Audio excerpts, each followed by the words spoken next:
오늘 들려드릴 이야기는 어쩌면 여러분에게 아주 익숙할 수도 혹은 지금 이 순간 누군가가 겪고 있을지도 모르는 그런 지독한 현실의 한 조각입니다. 시어머니가 제 은행 카드를 훔쳐 시댁 식구 10명을 데리고 해외여행을 떠났습니다. 그 사실을 알게 된 지수는 말없이 돌아서서 단 한 가지 일을 실행에 옮겼습니다. 그리고 다음 날 그들은 이국 땅의 길거리에서 비명을 지르며 저에게 수십 통의 전화를 걸어왔죠. 부엌 창문에 뽀얗게 서린 김 너머로 오후의 잔잔한 햇살이 부서지고 있었다. 가스레인지 위에서는 커다란 냄비 속 갈비찜이 보글보글 소리를 내며 익어가는 중이었다. 뚜껑 틈새로 비집고 나오는 진한 육향이 온 집안을 따뜻하게 채웠다. 시계를 보니 오후 5시가 가까워지고 있었다. 남편 건우 씨가 퇴근하고 돌아오면 따끈한 국물에 밥을 먹일 생각에 마음이 조금은 분주했다. 나는 정성껏 썰어둔 노란 옥수수와 주황빛 당근을 냄비 안에 조심스레 밀어 넣었다. 색감도 살리고 단맛도 배어 나오게 하려는 나만의 작은 비법이었다. 싱크대 상판을 행주로 닦아내던 중 문득 머릿속을 스치는 생각 하나가 있었다. 아, 내일 아파트 관리비 납부 마감일이었지. 작년 이맘때 날짜를 하루 깜빡하는 바람에 연체료를 물었던 기억이 떠올라 절로 미간이 찌푸려졌다. 올해는 절대 그런 실수를 반복하고 싶지 않았다. 나는 앞치마를 서둘러 벗어 식탁 의자에 걸쳐두고 현관 옆 콘솔 서랍장으로 향했다. 그 서랍은 우리 집의 모든 중요 서류와 통장, 카드들이 모여있는 일종의 금고 같은 곳이었다. 평소 지갑에는 수만 원 정도의 쌈짓돈만 넣어 다니고 큰 지출이나 저축을 위한 주거래 카드는 항상 그곳 전용 칸에 보관해왔다. 특히 내 급여가 꼬박꼬박 쌓이는 그 파란색 은행 카드는 내 자존심이자 미래였다. 그 카드의 비밀번호는 남편인 건우 씨에게도 알려주지 않은 오직 나만의 비밀이었다. 서랍을 열고 평소 카드를 두던 작은 가죽 파우치를 손에 쥐었다. 그런데 손끝에 닿는 느낌이 생경했다. 묵직해야 할 파우치가 가벼웠다. 파우치를 열어 내용물을 쏟아냈지만 그 안에는 쓰지 않는 보안카드와 몇 장의 영수증뿐이었다. 어라? 어디 갔지? 심장이 툭 떨어지는 기분이 들었다. 나는 서랍을 통째로 잡아당겨 바닥에 쏟아붓듯 내용물을 헤치기 시작했다. 두툼한 주민등록 등본 뭉치, 인감도장, 집 계약서, 아이의 출생증명서와 보험증권. 모든 것이 제자리에 있었다. 오직 단 하나, 내 급여 계좌와 연결된 파란색 체크카드만이 연기처럼 사라져 있었다. 지난주에 분명히 확인했을 때만 해도 이곳에 있었다. 머릿속이 하얘지며 나는 거실 소파 및 침실 협탁, 심지어 평소에 잘 들지도 않는 가방들의 안주머니까지 미친 듯이 뒤지기 시작했다. 가방을 거꾸로 들고 탈탈 털어보았지만 바닥에 떨어지는 것은 말라버린 사탕 껍질과 먼지뿐이었다. 거실 한복판에 멍하니 서 있자니 온몸에 피가 차갑게 식는 것 같았다. 나는 물건을 허투루 두는 성격이 아니었다. 건망증이 아예 없다고는 못해도 돈과 관련된 중요한 물건의 위치를 잊어버릴 사람은 절대 아니었다. 대체 카드가 어디로 증발했단 말인가? 그때였다. 3일 전 오후의 기억이 마치 정지된 화면처럼 선명하게 떠올랐다. 그날 오후 아이를 하교시키고 돌아왔을 때 시어머니 오 여사가 거실 소파에 앉아 있었다. 예고도 없는 방문이었지만 시어머니는 당당했다. 그녀는 둘째 아들. 그러니까 내 도련님의 아이가 입학 수수료 관련 서류를 떼야 하는데 우리 집 주소가 필요하다며 등본을 좀 복사해 달라고 했다. 나는 아무 의심 없이 현관 서랍장을 열어 서류 뭉치를 꺼냈고 시어머니에게 차를 내어주기 위해 부엌으로 잠시 몸을 돌렸다. 그 찰나의 순간이었다. 시어머니는 서랍장 근처를 서성이며 이렇게 말했었다. 지수야, 너 이 서랍에 물건이 왜 이렇게 많니? 나중에 찾기 힘들겠다. 내가 좀 정리해 줄까? 나는 웃으며 대답했었다. 아니에요, 어머니. 제가 어디에 뭐가 있는지 다 아니까 그냥 두세요. 지금 생각해보니 그녀의 눈은 이미 그 파란색 카드를 조준하고 있었던 게 분명했다. 생각이 거기까지 미치자 나는 떨리는 손으로 휴대폰을 집어들었다. 서둘러 뱅킹 앱을 실행했다. 지문 인식을 거쳐 계좌 잔액 화면이 로딩되는 그 몇 초가 마치 몇 시간처럼 느껴졌다. 아니겠지. 설마 내 착각이겠지. 내가 다른 가방에 넣어둔 거겠지. 마음 한구석에서는 신락 같은 희망을 붙잡고 있었다. 하지만 화면에 뜬 숫자를 보는 순간 나는 숨을 쉴 수가 없었다. 잔액, 0원. 눈을 비비고 다시 보아도 숫자 0은 잔인할 만큼 선명했다. 그 계좌는 내가 지난 3년 동안 맞벌이를 하며 사고 싶은 것 참고 입고 싶은 것 참아가며 피땀 흘려 모은 2천만 원이 들어있던 곳이었다. 내년이면 연세가 드셔 무릎이 아픈 친정 부모님을 위해 엘리베이터가 있는 작은 빌라로 옮겨드리려 했던 소중한 계약금이었다. 그 돈이 단 한 푼도 남지 않고 사라진 것이다. 나는 심호흡을 하며 억지로 냉정을 되찾으려 애썼다. 그리고 떨리는 손가락으로 거래 내역 조회 버튼을 눌렀다. 화면에 나열된 내역들을 확인하자마자 나는 욕지기를 참아야 했다. 최근 3일 동안 해외에서 발생한 결제 내역이 무려 10건이 넘었다. 날짜와 장소는 더욱 가관이었다. 10월 12일 방콕 수완나풍 공항 항공권 신매 결제 560만 원. 10월 13일 방콕 시내 5성급 호텔 7박 예약 300만 원. 그리고 각종 백화점 쇼핑, 고급 레스토랑 식사비, 결정타는 어제 오후에 긁힌 640만 원짜리 보석상 결제 내역이었다. 내 머릿속에는 얼마 전 시어머니가 입버릇처럼 하던 소리들이 주마등처럼 스쳐 지나갔다. 지수야, 우리 둘째가 그러는데 애들 데리고 태국 한번 가보는 게 소원이란다. 근데 그 박봉에 어디 돈이 있겠니? 큰아들 내 애들도 해외여행 한번 못 가봤다고 만날 바다 보러 가자고 징징댄다더라. 그때 나는 못 들은 척 대답을 피했었다. 그러자 시어머니는 입을 삐죽거리며 덧붙였었다. 역시 너희 부부가 돈 벌기는 쉽나 보구나. 우리 같은 노인네들은 평생 비행기 한번 타보기도 힘든데 말이다. 결국 그 말들은 부러움의 표현이 아니라 치밀한 범행 예고였던 셈이다. 나는 베란다로 걸어나가 차가운 공기를 마시며 은행 고객센터에 전화를 걸었다. 최대한 침착한 목소리를 내려고 노력했지만 입술이 파르르 떨리는 것까지 막을 수는 없었다. 안녕하세요. 제 카드 결제 내역과 방식에 대해 확인 좀 하려고 합니다. 상담원은 빠르게 정보를 확인해 주었다.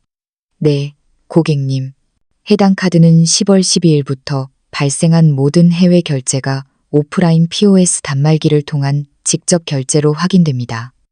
장소는 주로 태국 방콕이고요. 항공권은 여행사를 통해 결제되었고 호텔과 쇼핑몰 결제 역시 실물 카드로 긁으신 것으로 나옵니다. 아, 그리고 고객님 계좌에 문자 알림 서비스가 신청되어 있지 않아서 실시간 통보가 가지 않았던 것 같습니다. 문자 알림 서비스. 그 단어를 듣는 순간 머리가 띵했다. 처음 카드를 발급받을 때 은행 직원이 알림 서비스를 신청하겠느냐고 물었었다. 그때 옆에 있던 시어머니가 끼어들어 내 손을 잡으며 말했었다. 무슨 그런 걸 신청해. 매달 수수료만 아깝게. 그냥 네가 앱으로 가끔 들여다보면 되지. 돈 아끼는 게 최고다 얘야. 당시에는 그저 며느리 돈 아껴주려는 시어머니의 조언인 줄로만 알았다. 하지만 그것은 내가 돈이 빠져나가는 것을 눈치채지 못하게 하려는 그녀의 아주 오래전부터 준비된 설계였다. 전화를 끊고 베란다 난간에 기대어 아래를 내려다 보았다. 퇴근길을 서두르는 사람들의 모습이 개미처럼 작게 보였다. 가슴 밑바닥에서 뜨거운 것이 치밀어 올랐지만 이상하게 눈물은 나지 않았다. 대신 아주 서늘하고 차가운 냉소가 입가에 번졌다. 건우 씨와 결혼한 지 5년. 시어머니는 단 한순간도 나에게서 돈 뜯어낼 궁리를 멈춘 적이 없었다. 도련님 결혼할 때 축의금을 보태라. 아주버님 차 바꿀 때 돈을 빌려달라. 심지어 본인 코트 한 벌을 사도 은근슬쩍 내 카드를 내밀었다. 그때마다 나는 가족이니까, 분란을 만들고 싶지 않으니까 참고 또 참았다. 하지만 이번엔 달랐다. 내 부모님의 노후를 위한 돈을 훔쳐서 온 가족을 데리고 해외로 나가 호화판을 벌여. 이건 더 이상 가족의 도리나 실수라는 단어로 덮을 수 있는 문제가 아니었다. 그때 휴대폰이 울렸다. 남편 건우 씨였다. 나는 깊게 숨을 들이마시고 평소와 다름없는 목소리로 전화를 받았다. 여보, 퇴근해요. 응, 방금 짐 정리 다 했어. 지금 출발해. 건우 씨의 목소리에는 일상적인 피곤함이 묻어 있었다. 오늘 갈비찜 했어요. 아침에 나갈 때 먹고 싶다면서요. 지금 아주 맛있게 익고 있어. 옥수수도 넣었으니까 얼른 와서 먹어요. 나는 카드의 행방에 대해 묻지 않았다. 건우 씨는 소문난 효자였다. 지금 그에게 말해봤자 어머니가 그럴 리 없다. 무슨 오해가 있었을 거다. 일단 돌아오시면 얘기해보자며 감싸고 돌게 뻔했다.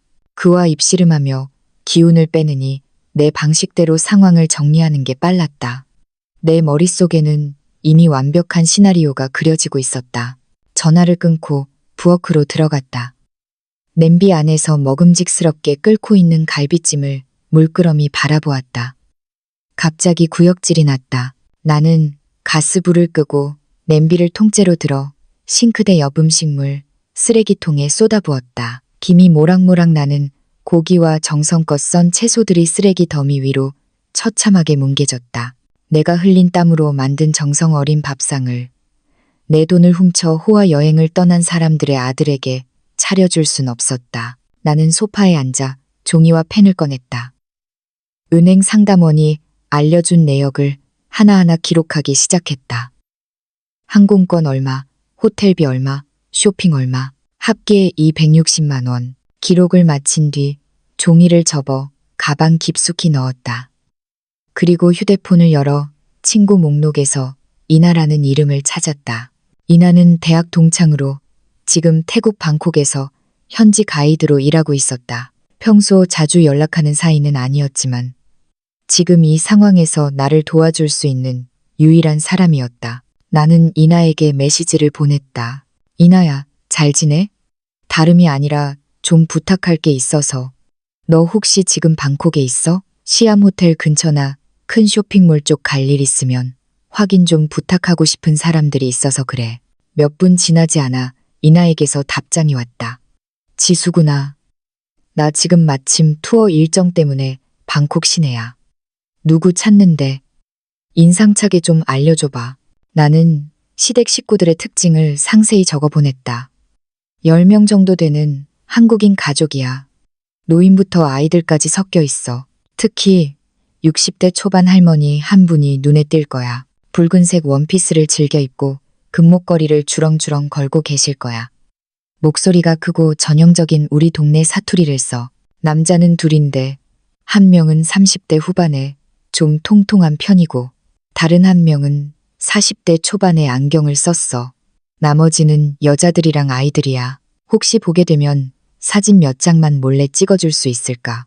나중에 한국 오면 내가 근사하게 한턱 낼게. 이나는 쾌활하게 대답했다. 걱정 마. 내 전공이 사람 찾는 거잖아. 근데 무슨 일인데? 그래, 아는 사람들이야. 응, 좀 복잡한 집안일이야. 나중에 다 설명해 줄게. 휴대폰을 내려놓고 창밖을 보았다. 하늘은 어느새 어둑어둑해져 있었다.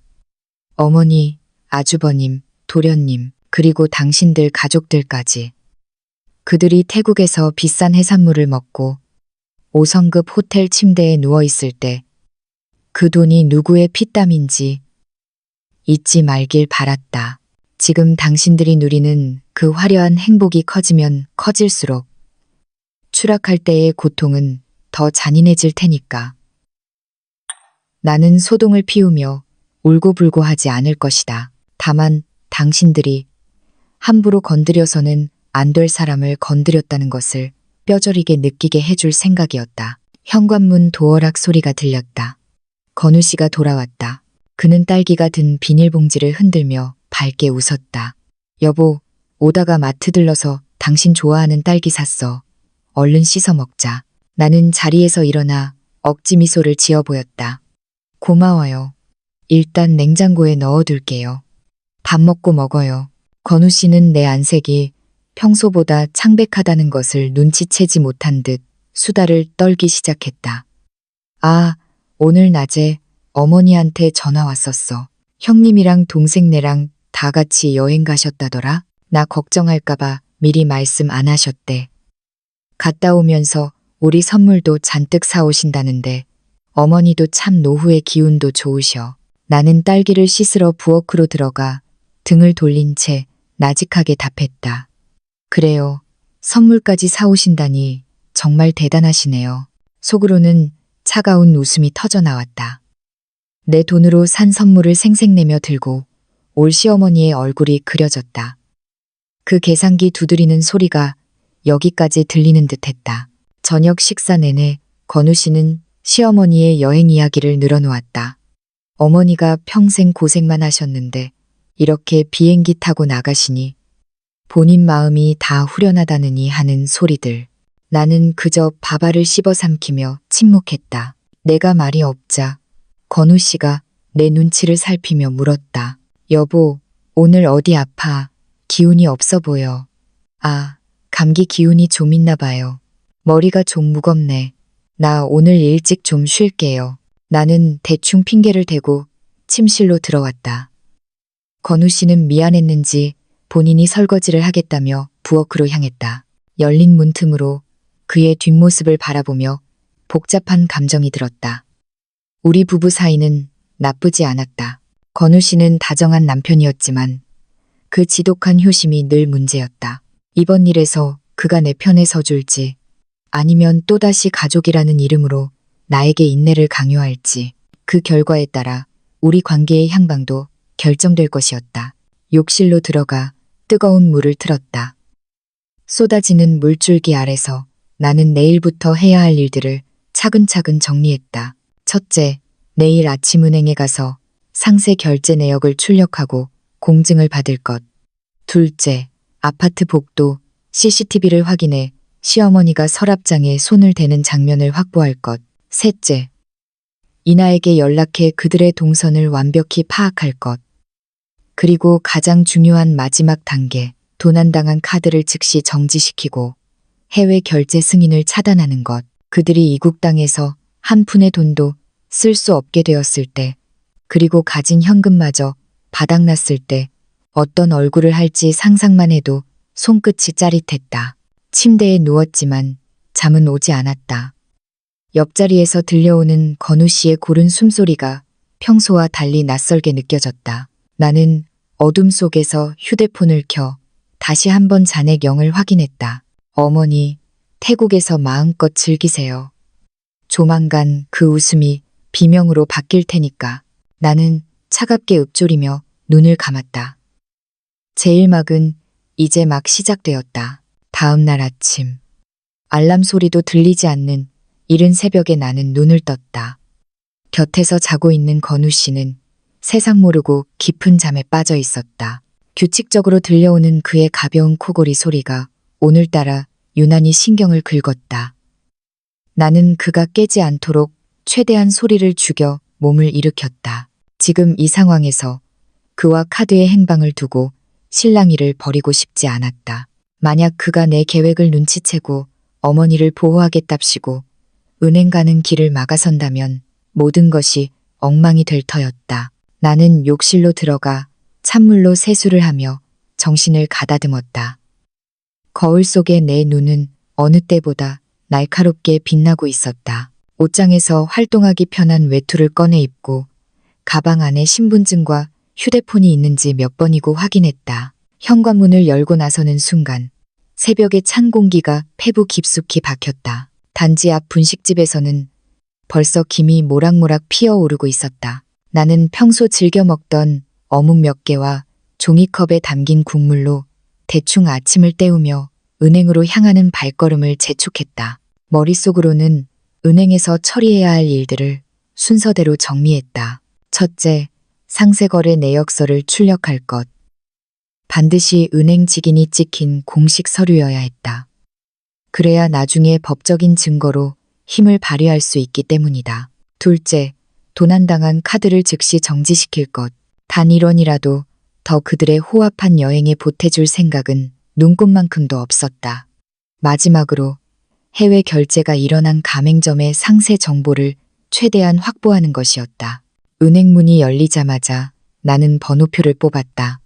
대기 순번은 3번. 얼마 지나지 않아 내 차례가 왔다. 나는 창구 직원에게 신분증과 통장을 건네며 단호하게 말했다. 최근 한 달간의 거래 내역서를 뽑아주세요. 은행 직인이 찍힌 공식 서류로 부탁드립니다. 그리고 이 카드, 지금 바로 분실 정지시켜 주세요. 도난당한 것 같습니다. 상담원 여직원은 내 단호한 태도에 조금 놀란 듯 했지만 이내 숙련된 솜씨로 키보드를 두드리기 시작했다. 잠시 후 프린터가 요란한 소리를 내며 종이 몇 장을 뱉어냈다. 직원은 그 종이 위에 선명한 붉은색 직인을 쾅하고 찍어 내밀었다. 고객님, 여기 내역서 확인해 보시고요. 카드 정지 처리도 완료되었습니다. 이제 이 카드는 국내외 어디서도 결제가 되지 않습니다. 내역서에는 10월 12일 방콕행 항공권 560만 원, 13일 5성급 호텔 300만 원, 그리고 어제 보석상에서 긁은 640만 원까지 내가 앱으로 봤던 수치들이 차가운 인쇄물로 다시 한번 확인되었다. 총액이 160만 원. 나는 종이를 받아들고 은행 보안팀 직원과도 상담을 마쳤다. 그들은 추후 경찰 신고가 필요할 경우 이 서류들이 결정적인 증거가 될 것이라고 조언해 주었다. 은행을 나온 나는 곧장 아파트 관리 사무소로 향했다. 보안실을 책임지는 박 소장님은 평소 인사를 잘하는 나를 좋게 봐주셨던 분이었다. 나는 최대한 조심스럽고 정중하게 부탁을 드렸다. 소장님, 죄송하지만 저희 동입구 CCTV 좀 확인할 수 있을까요? 3일 전 오후에 집에 손님이 오셨는데 그 이후로 귀중품이 없어져서요. 확인만이라도 해보고 싶어서 그렇습니다. 박 소장님은 잠시 망설이는 듯 하더니 내 간곡한 표정에 결국 모니터를 돌려주었다. 10월 11일 오후 2시 30분. 화면 속에 시어머니 오 여사가 나타났다. 그녀는 익숙한 청가방 하나를 들고 우리 동 건물로 들어갔다. 그리고 오후 3시 50분. 다시 화면에 잡힌 그녀의 모습은 들어갈 때와는 사뭇 달랐다. 손에 든 가방이 조금 더 묵직해 보였고 무엇보다 건물 문을 나서며 주위를 힐끗 살피는 그 눈빛에는 죄책감과 초조함이 서려 있었다. 나는 그 장면을 휴대폰 카메라로 꼼꼼하게 촬영했다. 시간대와 그녀의 얼굴이 선명하게 나오도록 각도를 조절했다. 증거는 완벽했다. 은행 내역과 그녀의 행적, 이제 그녀가 빌린 것뿐이다. 라고 발뺌할 구멍은 어디에도 없었다. 집으로 돌아오는 길, 편의점에 들러 서류철을 하나 샀다. 은행에서 받은 내역서를 소중하게 끼워 넣고 휴대폰에 찍은 사진과 영상들은 클라우드에 이중으로 백업했다. 그리고 나의 절친한 친구이자 유능한 변호사인 다빈이에게 연락했다. 다빈아, 나야. 방금 메일로 서류 몇 장이랑 영상 보냈어. 좀 봐줄 수 있어? 시어머니가 내 카드를 훔쳐서 해외여행을 갔거든. 메일을 확인한 다빈이의 전화가 금세 걸려왔다. 그녀의 목소리는 경악으로 가득 차 있었다. 지수야, 너 진짜 괜찮아? 세상에, 이게 말로만 듣던 고부 갈등 수준이 아니잖아. 이건 명백한 절도야. 증거는 차고 넘쳐. 은행 직인 찍힌 내역서에 CCTV까지. 마음만 먹으면 지금 당장이라도 고소할 수 있어. 아니, 지금은 아니야. 나는 차갑게 대답했다.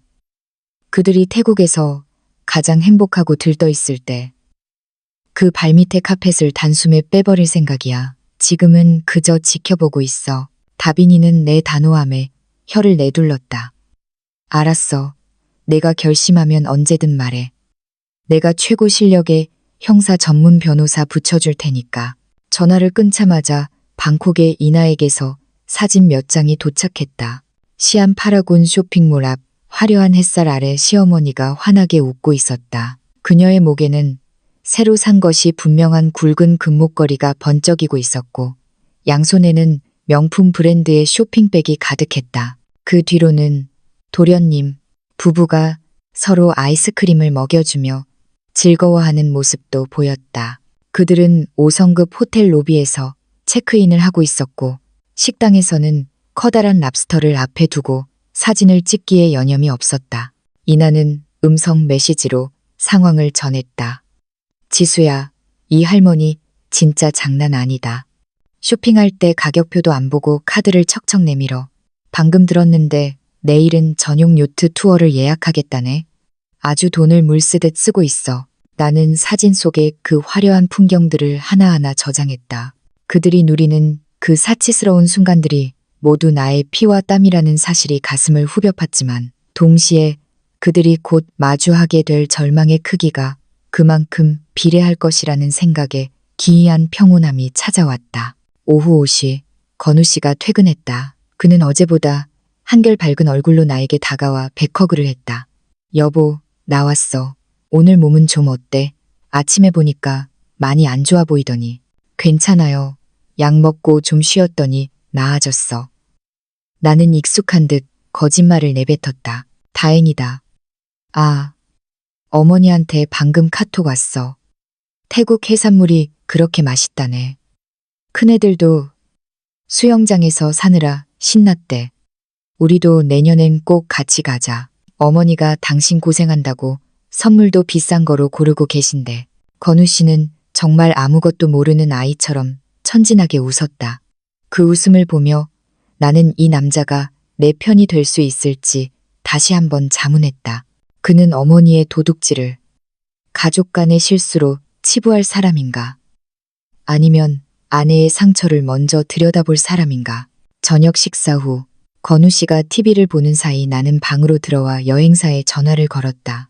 시어머니가 항공권을 예매할 때 내 개인정보와 카드를 사용했다는 점을 이용해 그들의 귀국 일정과 추가 결제 권한을 확인했다. 네, 고객님. 10월 12일 출국하신 장취화 시어머니의 한국식 가명 오장미 님 일행 10분의 예약 내역 확인됩니다. 귀국편은 19일로 예정되어 있고요. 해당 예약은 현재 고객님의 카드로 결제 승인이 되어 있으며 현지에서의 추가 결제나 예약 변경 역시 이 카드 정보와 연동되도록 설정되어 있습니다. 그럼 지금 바로 그 연동을 해지해 주세요. 그리고 본인인 제 허락 없이는 어떠한 일정 변경이나 추가 결제도 불가능하게 락럭을 걸어 주십시오. 상담원은 본인 확인 절차를 거친 뒤 내 요청을 처리해 주었다. 이제 그들은 예약된 비행기표 외에는 어떤 서비스도 카드로 이용할 수 없게 되었다. 만약 비행기를 앞당겨 타고 싶어도 혹은 호텔을 연장하고 싶어도 내 승인 없이는 불가능했다. 나는 침대에 누워 천장을 바라보았다. 방콕의 시계는 우리보다 이 시간 느리다. 지금쯤 그들은 요트 투어를 앞두고 들뜬 마음으로 저녁 식사를 하고 있을 것이다. 어머니, 요트는 현금으로 결제하셔야 할 텐데 준비는 되셨나요? 나는 휴대폰을 끄고 어둠 속으로 몸을 묻었다. 내일이면 그들의 천국의 첫 번째 균열이 가기 시작할 것이다. 방콕의 태양은 여전히 뜨거웠지만 그 아래서 펼쳐지던 시어머니. 오 여사의 화려한 휴가는 예기치 못한 암초를 만났습니다. 사건은 오후 4시경 방콕 시내의 한 유명 쇼핑몰에서 시작되었습니다. 이나가 보내온 영상 속에서 오 여사와 도련님 일행은 전용 요트 대여 업체 직원과 실랑이를 벌이고 있었습니다. 하루 대여료만 100만 원이 넘는 호화 요트를 예약하려던 그들은 결제를 위해 내민 파란색 카드가 승인 거절이라는 메시지를 뱉어내자 당황한 기색이 역력했습니다. 아니, 이게 왜 안 된다는 거야? 기계가 고장난 거 아니에요. 어제까지 잘만 됐는데. 오 여사는 서툰 영어 대신 한국어로 소리를 지르며 M1 직원에게 화풀이를 했습니다. 도련님은 옆에서 얼굴이 벌개진 채 어쩔 줄 몰라 했고 아주버님은 어딘가로 다급히 전화를 걸고 있었죠. 결국 요트 투어는 무산되었고 그들은 쫓겨나듯 매장을 빠져나와야 했습니다. 그 무렵 서울의 우리 집 거실에도 폭풍이 몰아치기 시작했습니다. 저녁 7시가 조금 넘은 시각. TV 소리만 공허하게 울리던 거실에서 건우 씨의 휴대폰이 요란하게 진동했습니다. 발신자는 시어머니였습니다. 어머니, 네. 요트 투어는 잘 다녀오셨어요? 사람이 많아서 정신없으시죠? 건우 씨는 아직 아무것도 모른 채 웃으며 전화를 받았지만 수화기 너머로 들려오는 오 여사의 목소리는 다급하고 비명에 가까웠습니다. 건우야, 큰일 났다. 지금 백화점에서 카드 결제가 안 돼서 망신만 톡톡히 당했어. 직원놈들은 카드가 정지됐다는데 이게 어떻게 된 일이냐? 네 처가 카드 정지시킨 거 아니야? 오 여사는 아들에게 하소연을 쏟아내며 나를 범인으로 지목했습니다. 건우 씨는 당황한 눈빛으로 나를 바라보며 어머니를 안심시키려 애썼습니다. 어머니, 그럴 리가요. 지수 씨가 왜 그러겠어요? 은행 시스템 문제일 거예요. 제가 지수 씨한테 물어볼게요. 전화를 끊은 건우 씨는 조심스럽게 나에게 물었습니다. 여보, 어머니 카드가 안 된다는데 혹시 은행에 무슨 일 있었어? 당신이 뭐 확인한 거 있어? 나는 읽던 책을 덮고 그를 똑바로 응시했습니다. 내 눈빛이 너무나 평온했기에 그는 더 당황한 듯 보였습니다. 응, 내가 정지시켰어. 건우 씨는 마치 둔기로 머리를 맞은 듯한 표정을 지었습니다. 뭐? 왜? 어머니 지금 외국에 계시잖아. 거기서 돈 못 쓰면 어떻게 하라고? 무슨 오해가 있는 거지? 나는 가방에서 은행 직인이 찍힌 거래 내역서를 꺼내 거실 탁자 위에 던지듯 올려놓았습니다. 오해? 건우 씨, 당신 어머니가 내 서랍장에서 카드를 훔쳐간 거 알아? 그리고 내 허락도 없이 당신 형네, 동생네 식구까지 10명 데리고 태국 가서 내 돈 2천만 원을 긁고 있는 건 알아? 그게 내가 우리 부모님 이사해 드리려고 3년 동안 모은 돈이라는 건 알고 있느냐고. 건우 씨는 내역서에 적힌 숫자를 보고 말을 잇지 못했습니다. 이 160만 원. 그 막대한 금액 앞에서 그는 어떠한 변명도 할 수 없었습니다. 그는 고개를 떨군 채 중얼거렸습니다. 어머니가 그냥 조금만 빌려 쓰겠다고 하셔서 난 그냥 그런 줄 알았지. 이렇게 많이 쓰실 줄은 정말 몰랐어. 지수야, 정말 미안해. 미안하다는 말로 끝날 문제가 아니야. 이건 명백한 절도야.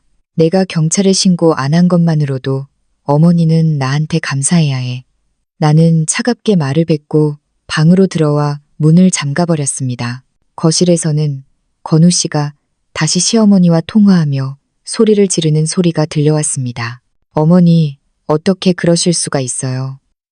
지수 씨가 친정 부모님 드리려고 모은 돈인 거 아시면서 지금 당장 그만 쓰시고 돌아오세요. 하지만 수화기 건너편 오 여사의 목소리는 여전히 적반하장이었습니다.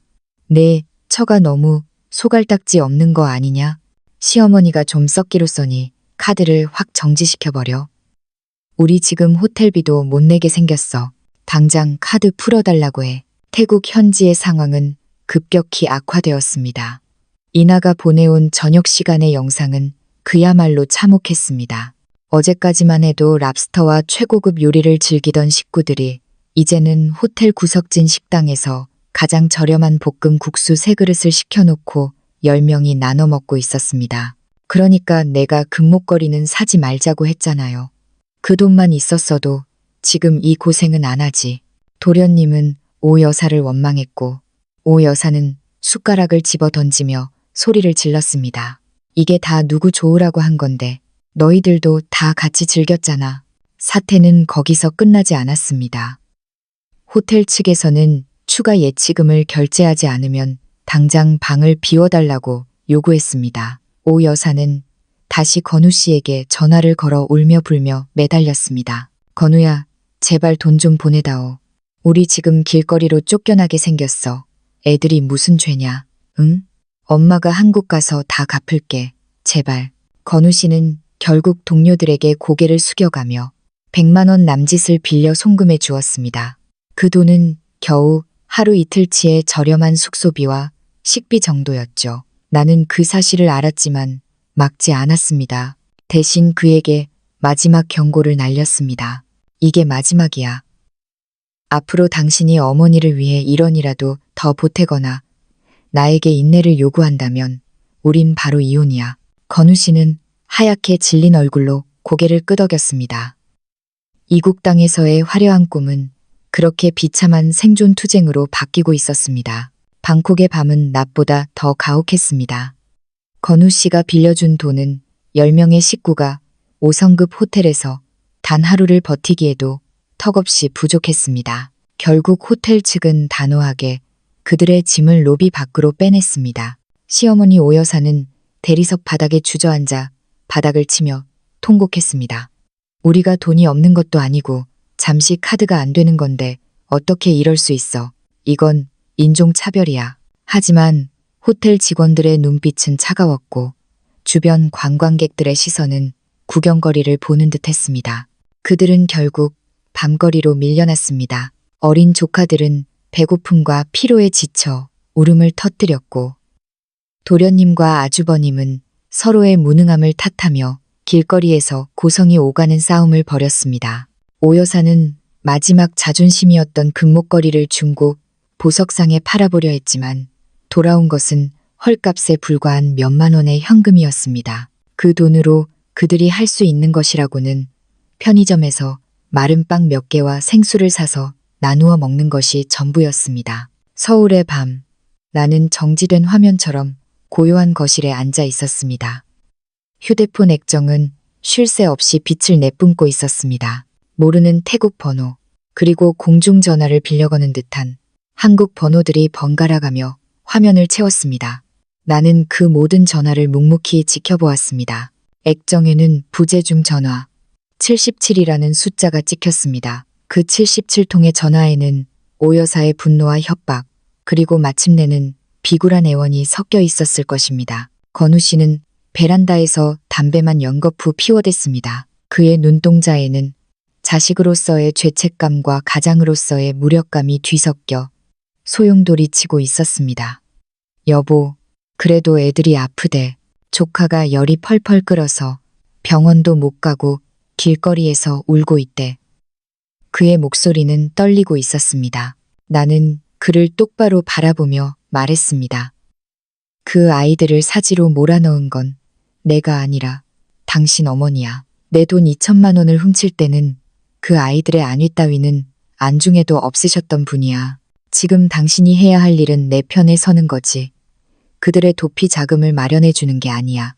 방콕에서는 설상가상으로 장대비가 쏟아지기 시작했습니다. 이나가 보내온 영상 속 가족들은 다리 밑 어두운 곳에 신문지를 깔고 웅크리고 있었습니다. 젖은 옷을 입은 채 파들파들 떠는 아이를 품에 안고 오 여사는 길을 지나가는 한국인 관광객들에게 매달려 전화를 빌려달라고 애걸복걸했습니다. 그녀가 77번째 전화를 걸었을 때 나는 수신거부 버튼을 누르고 번호를 완전히 차단했습니다. 결국 그들은 방콕 현지에서 작은 장사를 하는 아주 먼 친척에게 연락이 닿았습니다. 그 친척은 소식을 듣고 달려와 혀를 차며 가장 저렴한 경유항공권 10장을 끊어주었습니다. 오 여사는 비행기에 오르기 전까지도 나를 향해 저주를 퍼부었다고 합니다. 나는 공항 입국장 앞에서 그들을 기다렸습니다. 며칠 만에 마주한 그들의 몰골은 참담했습니다. 화려했던 붉은 원피스는 흙탕물에 찌들어 있었고 오 여사의 목은 텅 비어 있었습니다. 그녀는 나를 보자마자 달려와 내 뺨이라도 때릴 기세였지만 내 뒤에 서 있는 건우 씨의 차가운 눈빛과 내 손에 들린 고소장 뭉치를 보고는 그 자리에 주저앉아 버렸습니다. 어머니, 이제 태국에서의 꿈은 깨셨나요? 이제 우리가 정산해야 할 진짜 현실이 남았습니다.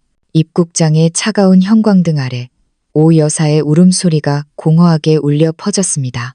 그것은 승리자의 비명이 아니라 탐욕이 불러온 비참한 파멸의 소리였습니다. 멀리서 걸어오는 시어머니 오 여사의 모습은 처참함 그 자체였습니다. 출국할 때 입었던 화려한 붉은 원피스는 구질구질하게 구겨져 있었고 방콕의 길거리를 헤매며 묻은 얼룩들이 훈장처럼 박혀 있었습니다. 무엇보다 그녀의 목을 번쩍이게 했던 그 굵은 금목걸이는 이미 사라지고 없었습니다. 조카들은 힘없이 고개를 떨군 채 부모의 손을 잡고 터덜터덜 걸어왔고 아주버님과 도련님은 마치 패전병처럼 서로 눈치만 보며 입을 굳게 다물고 있었습니다. 나를 발견한 오 여사의 눈에 순간적으로 서늘한 빛이 스쳤습니다. 그녀는 짐 가방을 내팽개치듯 내려놓더니 나에게 달려들어 소리를 지르려 했습니다. 하지만 곁에 서 있던 남편 건우 씨가 한 걸음 앞서 나가며 차가운 목소리로 가로막았습니다. 어머니, 일단 사람답게 대화부터 하시죠. 친척분께 빌린 비행기 값부터 지수 씨 계좌에서 무단으로 인출한 2천만 원까지 전부 어떻게 하실 건지 말씀하셔야겠습니다. 건우 씨의 예상치 못한 단호함에 오 여사는 그대로 바닥에 주저앉아 버렸습니다. 그리고 공항 한복판에서 보란 듯이 바닥을 치며 곡소리를 내기 시작했습니다. 아이고, 내 팔자야. 죽다 살아온 어미한테 위로는 못할 망정 돈 타령부터 하느냐. 내가 그 먼 땅에서 며칠을 굶고 빗물에 젖어 잠을 잤는데 너희는 따뜻한 집에서 우리 고생하는 거 보며 즐거웠겠지. 지수 전현이 내 카드를 정지만 안 했어도 이런 일은 없었을 게다. 주변 사람들의 시선이 쏟아졌지만 나는 더 이상 당황하거나 부끄러워하지 않았습니다. 나는 가방에서 준비해온 두툼한 서류철을 꺼내 그녀의 눈앞에 펼쳐 보였습니다. 거기에는 은행에서 직인까지 받아온 상세 거래 내역서, 아파트 복도, CCTV 캡처 화면, 그리고 이나가 보내준 태국 보석상에서의 화려한 쇼핑 현장 사진들이 고스란히 담겨 있었습니다. 어머니, 여기 보세요. 이건 빌린 것이 아니라 절도입니다. 타인의 카드를 훔쳐서 무단으로 사용한 명백한 범죄 증거들이에요. 지금 여기서 이 돈들을 어떻게 변제할지 확답을 주지 않으신다면 저는 이 서류들을 들고 바로 공항경찰대로 갈 겁니다. 선택하세요. 가족으로서 마지막 기회를 얻으실지 아니면 법대로 처벌을 받으실지. 내 목소리는 낮고 평온했지만 그 안에 담긴 무게는 오 여사를 압도하기에 충분했습니다. 사진 속에서 금목걸이를 걸고 환하게 웃던 자신의 모습을 본 그녀는 거짓말처럼 울음을 뚝 그쳤습니다. 집으로 돌아오는 차 안은 죽은 듯 고요했습니다. 건우 씨는 백미러를 통해 뒷좌석에 앉은 형과 동생을 차갑게 응시했습니다. 이튿날 오전 시댁 식구들이 우리 집 거실에 모였습니다. 오 여사는 소파에 앉아 내가 내놓은 차를 마시며 다시금 교묘한 수를 쓰려 했습니다. 지수야, 네가 화난 건 알겠다만 우리가 지금 상황이 말이 아니잖니. 도련님은 회사에서 잘릴 위기고 아주버님도 월세가 밀렸단다. 이 돈 좀 천천히 갚으면 안 되겠니? 너희는 젊고 돈도 잘 벌잖니. 나는 한치의 망설임 없이 대답했습니다. 안 됩니다. 이건 저희 친정 부모님 노후가 달린 돈이에요. 절대 타협할 수 없습니다. 결국 지루한 실랑이 끝에 나는 미리 준비한 차용증을 내밀었습니다. 매달 15일에 일정 금액을 상환할 것, 연체 시 은행 이율에 따른 이자를 가산할 것, 그리고 3개월 이상 연체 시 즉시 법적 절차를 밟겠다는 조항이 명시된 서류였습니다. 아주버님과 도련님, 그리고 오 여사는 떨리는 손으로 차용증에 지장을 찍었습니다.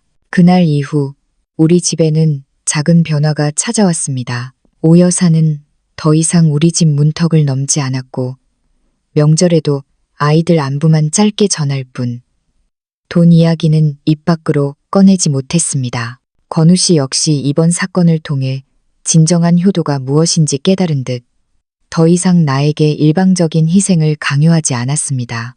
반년의 시간이 흘러 마지막 입금 확인 문자가 왔을 때 나는 비로소 가슴속에 무거운 돌덩이를 내려놓을 수 있었습니다. 얼마 전 들려온 소식에 따르면 오 여사는 고향의 낡은 집을 정리하고 도련님네 집으로 들어가 손주들을 돌보며 지낸다고 합니다. 그녀는 이웃들에게 우리 며느리가 무서운 구석은 있어도 참 똑 부러진다는 소리를 하고 다닌다더군요. 오랜만에 맞이한 설 명절, 우리는 시댁에서 짧은 시간을 보냈습니다. 거실 구석에 앉아있던 오 여사는 나를 보자마자 어색한 미소를 지으며 사과 한 접시를 내밀었습니다. 지수야, 이거 하나 먹어봐라. 비난도, 억울함도, 가식적인 친밀함도 없는. 그저 폭풍이 지나간 자리에 남은 고요한 평온이었습니다. 돌아오는 길, 건우 씨는 내 손을 꽉 잡으며 말했습니다. 이제 정말 우리답게 잘 살자. 수고했어, 여보. 창밖으로 붉은 노을이 번지고 있었습니다. 지켜야 할 선을 명확히 하고 스스로의 존엄을 지켜냈기에 비로소 찾아온 행복이었습니다. 어떤 관계에서는 차가운 이성이 가장 뜨거운 진심보다 더 큰 평화를 가져다 준다는 사실을 나는 이번 일을 통해 뼈저리게 배웠습니다.